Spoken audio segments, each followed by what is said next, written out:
Okay, so welcome back once again, viewers. As usual, Amatejuwo is the name.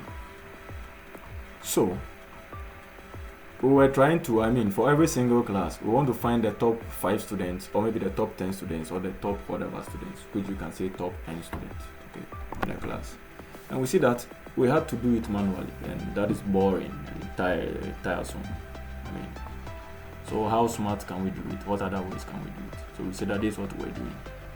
So if we had done that, selected all that, control again on this. Think how many do we have? 5, yeah. We go down. Then this time, you can see we can right click. Or what else can we do here?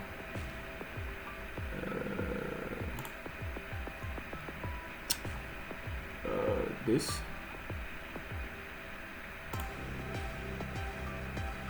So I think we have lost the whole thing like that. So it means you have to select again. So we select this way. Okay. So we do that for all of them. Then now we'll do what? As I did earlier on. If you right click, you lose the whole thing. That's one problem with this. So this. And then you see that you're having this pop-up. So keep only. Okay. And that's the only thing that will be shown. But that's not what we're interested in. We want to do it for all the classes. Well, so that will mean that we have to take this thing there. It is actually applying a filter to our data. Take this out. Take this out. Take this out. And we take this out. We are taking everything out. Now we want to find out for.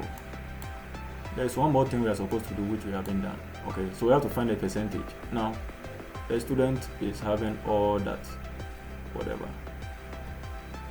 Well, we found the total marks, which we are only adding. Okay, so if we pick, we're having 5 subjects here: accountancy, 2, mathematics, and then we only added them up. But that's the total sum. Okay, so let me pick the student's name here and then pick the total mark.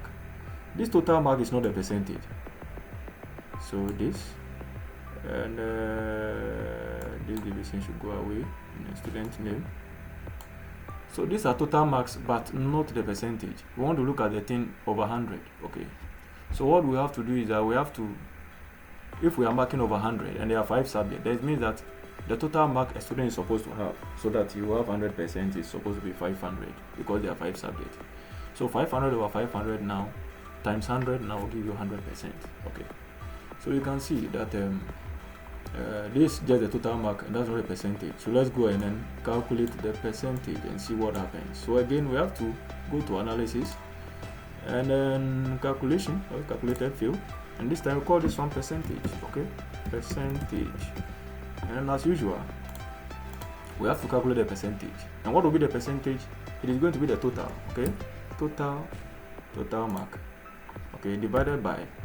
Now let's see how many subjects are we having here.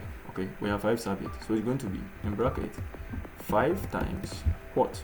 The total mark is supposed to be 100 per subject. So they are in all. We have to get 500. A student will have to score 500 so that he will get 100%. Okay. Then this time we multiply it by 100 because we want it in percentage.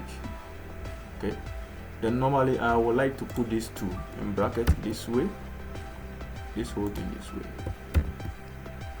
So this over this times that. Okay, the total mark over the mark obtained by the student across all the subjects over the whole marks across all 5 subjects, the total mark. Then we are multiplying by 100. By so doing, we are converting to percentage. Click on apply. Okay, so we have our percentage here. So again, we can pick our students' names, bring the student's name here, and then we can look at this time. We're looking at percentages and not total marks.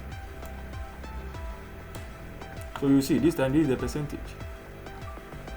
So we're now looking at the thing in terms of percentage. You can rank again, and then look at it according to ranks, percentage. Okay, so now we are looking at the thing according to percentage. So this guy had 71.8%.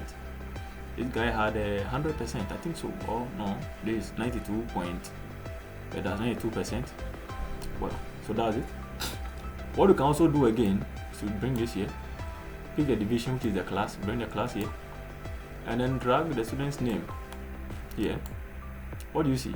The class and then the student. Okay, so we are now looking at the class and the student. The class against the student. Okay, now what we want to do is, in every single class, we want to find out how many students had the first 5 marks. Okay, the topmost 5 marks, or 7 or 10 or whatever. So in this class, I want to see the guys. So we if we rank this up, okay, this way, in ascending order or in descending order. These are the guys who did well across all the classes. They are at the top. This guy had 70, that's 2%, followed in that order, in that order, in that order. Okay. And in this class, this guy, the highest is 77 in this class, but in the class A, the highest is 72. Okay. Now we want to do something so that we can see only the top, let's say the top n students, where n is variable. Yeah, n is a variable. N can be anything. So the top n student can be top 5 student, top 6 student, top 7 student, or we can make it last whatever students. Okay, so that is what we want to do. We want to see only those students who satisfy some criteria for all the classes, and that is what we want to do. You will see that we'll have to scroll. Okay, we have to scroll. Now we're looking at percentages, but we have to scroll. Now what we'll do is that we have to go here and rank, because now we are looking at this thing where we have not ranked the students.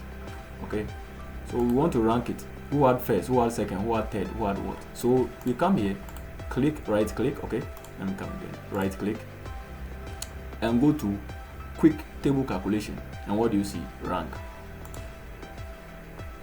And that's it. So now we have ranked the whole thing. We have ranked the whole data. So what do you see here? This guy is 8th across all the classes, and I think he did well. Yeah, he's 8th across all the classes. This guy is 9th. This guy is 11th. This guy is 15th. Okay, so that is it. So we have ranked this whole thing. We can edit this also. Okay, we can edit this. Go to edit table calculation and see what is happening. You see that it is in descending order. So there we are looking at rank, but we have other options. Yeah, percent form and so on and so forth. But here we are using the rank. And then you see that here we have a competition. So 1, 2, 2, 4, whatever. Okay, so that's it. So we ranked the whole thing up. I think our time again is going, so we'll pause here and then continue from the next tutorial. Thank you so much for your time. See you again in the next. Bye bye.